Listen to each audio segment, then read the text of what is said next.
I say this and it's cheesy. I know it's cheesy, but in my head, I'm an artist. And the football field is like a canvas. 40-yard line. Huge hit, and he may be knocked out right now. He plays the game the way that we, meaning us, those in the coaching profession, want our guys to play the game. Tough, relentless, fast, passionate, intensity. Give everything that you got every snap, and let the chips fall as they may. You know, if I was going to just think of one word to describe the kid, it would be passion. He's passionate about the game of football. He's passionate about life. He's passionate about everything he does. I channel everything that I've been through, all the pain, all the suffering, all the adversity, all the doubt, all the encouragement, all the love, all the hate, whatever the case may be, I channel it all, and I let it go when I get out on the field. The intense emotion inside Marcus Trice is derived from a lifetime of pain and loss that most people never live to experience. Growing up in the impoverished neighborhoods around St. Louis, Marcus witnessed many close to him follow a path of destruction, including his father, who's been incarcerated for much of Marcus's life. The neighborhood is pretty rough. Actually, it's very rough. Out of all the guys that I knew growing up, a lot of them are dead or in jail from that area. I have a couple friends that are serving life sentences right now. So for me, in order to do what I had envisioned, what I wanted in my life, I knew that I needed to get out of St. Louis. Sooner or later, the influences around me would have persuaded me. Seeking better surroundings, Marcus relocated to Mesquite, Texas, where he lived with his aunt and uncle. There, he attended Mesquite High School and began to find solace in the game of football. Playing football at Mesquite taught me so much. It helped me deal with so much adversity. It was the best experience of my life. While Marcus excelled on the football field, he was unable to escape the long reach of his St. Louis roots, as news of the passing of friends and family was onerous and often. I hate to say it, but death is something that doesn't get that much of an emotional reaction out of me anymore. I've dealt with it so frequently. I know that I gotta keep chugging and I gotta keep moving, I gotta keep grinding. Marcus parlayed his high school success into a scholarship from the University of Oklahoma. As a Sooner, he shined as a special teams contributor, but being a role player was not his ultimate goal. Seeking more meaningful playing time, Marcus transferred to the University of North Texas. At the end of the day, I just want to play football. And I left Oklahoma because I wasn't given the opportunity to play football. Once I got here to North Texas, I was a starter. It was kind of surreal just to be a starter at a Division I football university. I had finally found my happiness, found my peace through playing. The peace that Marcus found translated into an impactful first season at North Texas. But just as he began to embrace his newfound happiness, death, like an old familiar foe, came knocking once again. After losing my best friend in 2007, my grandmother in 2008, two of my closest cousins, Joseph and Tori, in 2009, my cousin Tez in 2012. I hadn't had any really dramatic losses in my life again until Christmas break. After the 2012 season, I go home Christmas break, and it's like the best time I've ever had since I've been home in St. Louis. My mom and my stepdad had got back together. They had been broken up for about 4 years, and they finally had came to terms that they were meant for each other. And they had been back together for about a year at this time. My mom was as happy as she had ever been. My dad was out of jail, so I spent a lot of time with him. Everything just went well. It had been no problems the whole break. I get home, back to start working out for the spring, right before the spring, and I lose my stepdad. It was probably the toughest loss for me, but I know that God won't give you more than you can handle. I always hear a quote that He gives His toughest battles to His strongest soldiers, and so I accept that. And you can't do anything about death. When it's your time to go, it's your time to go.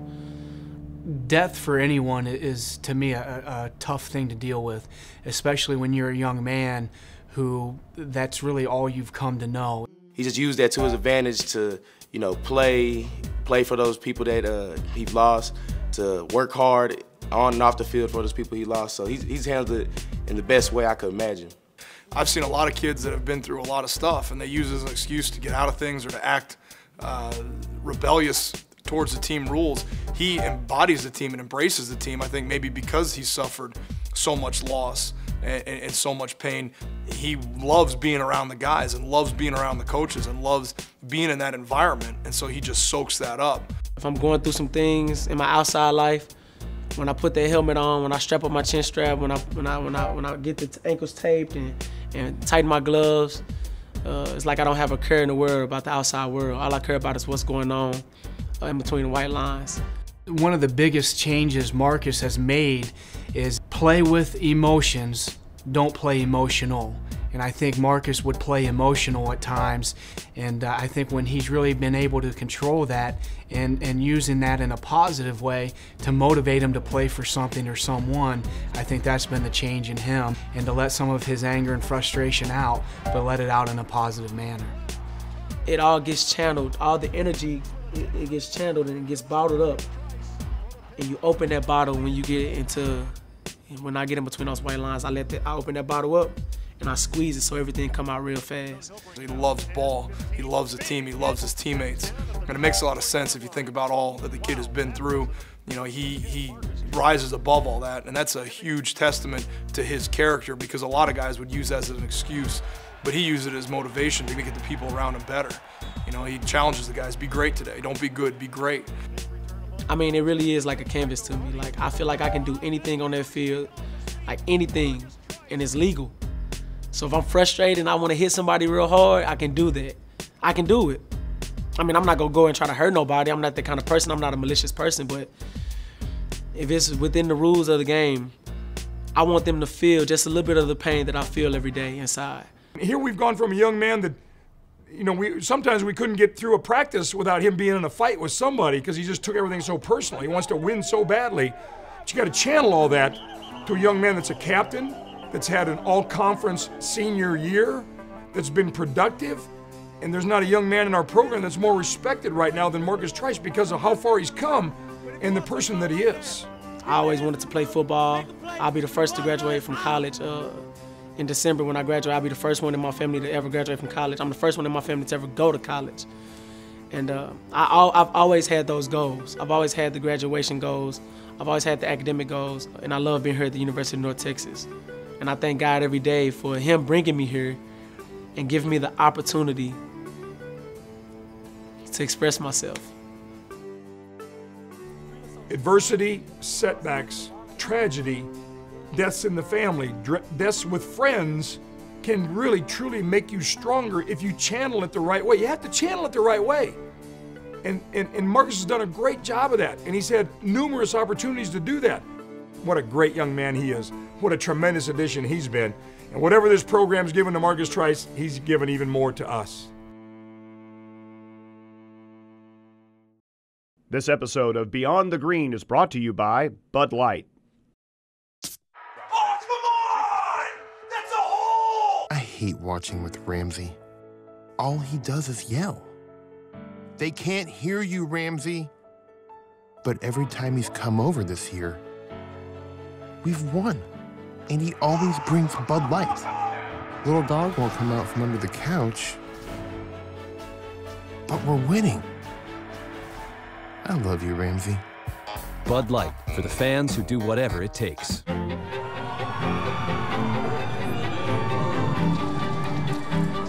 Welcome to UNT. You came to UNT to get an education. We're going to give you an education.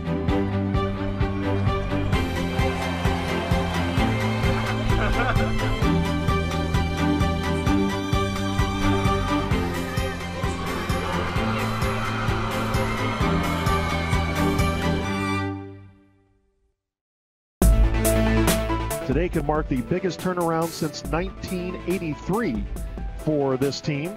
It'd be pretty dramatic to go from 4 wins a year ago to 8 this season, get at least a second-place finish in Conference USA. And hey, when the season started, if you would have said North Texas will finish somewhere, maybe even a tie for first in Conference USA and have 8 wins, I think most outside the program would have doubted it. Most inside the program would have taken it. It's just fun to watch them having fun for a change, rather than trying to make all the excuses as to why we're not and why we didn't and this and everything else. It's been too long. It's been 9 years since we've had a really good, solid season, and this is it. They started out with the Idaho win, and we're got 7 wins now. We're bowl eligible for the first time since 2004. A lot of excitement going on around here, and we're just proud to be a part of it. We've suffered 9 long years between bowl games, and to have all the so-called experts predict us to finish 5th in the West and end up at the end of the season having our destiny in our control and playing for a bowl game and a division of conference championships, really exciting. It is a cool, windy day in Tulsa, Oklahoma. As North Texas plays their final game of the regular season in 2013, there will be a bowl game ahead of them, and they'll find out where and when that will be here in the next week. It's the final regular season game of 2013. North Texas and Tulsa coming up. The only way to get rid of a sick feeling, something that's sour in your gut, is to go what? Do something about it, right? Well, we got the opportunity today.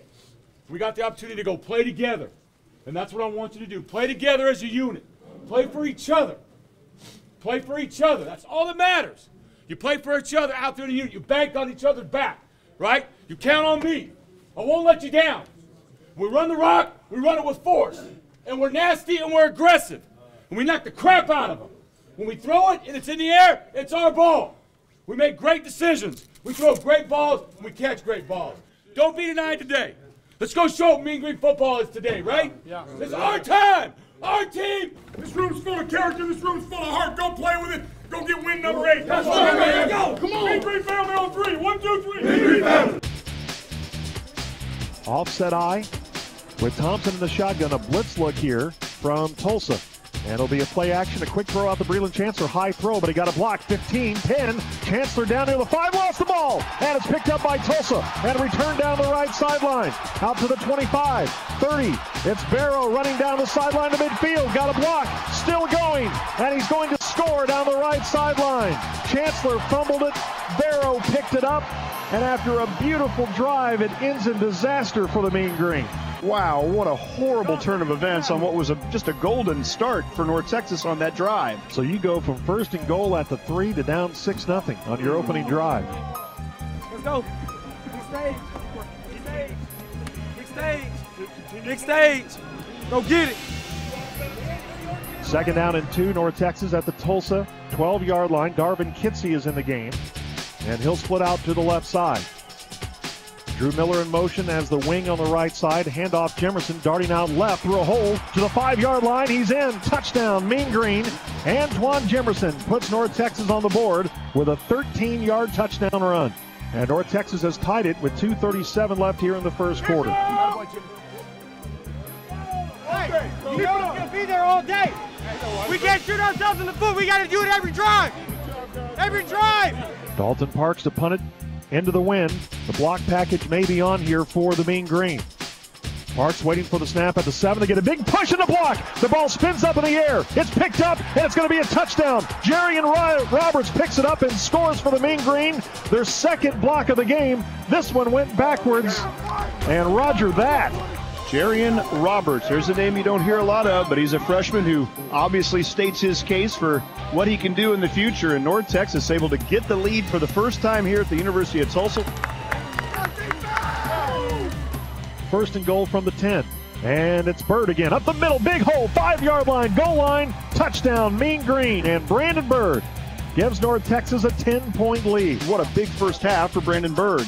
Well, a slow start for the Mean Green, a disaster, and a 97-yard fumble return for a touchdown. But since then, it's been all Mean Green, and they lead Tulsa at the break, 21-10, here in Tulsa, Oklahoma. Run that rock, man.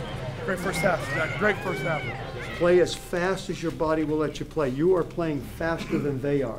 You're dominating them because you're playing faster. So let's go out and have a great half this half.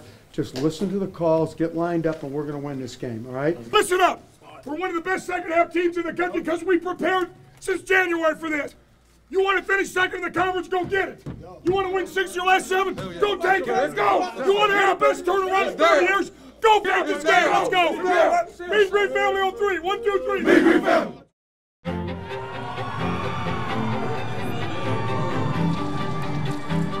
Welcome to UNT.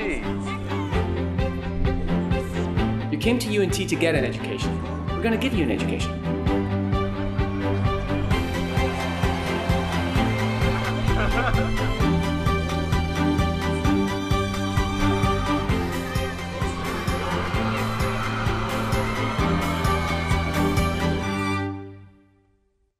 For over 375 years, our nation's citizen soldiers have sacrificed, struggled, and triumphed at home and abroad. Through resolve, resilience, and readiness, our Army National Guard continues its proud legacy. As citizen soldiers, we are your next-door neighbors. We're your colleagues in schools, offices, and factories. In every corner of America, the Army National Guard is nearby. The Army National Guard,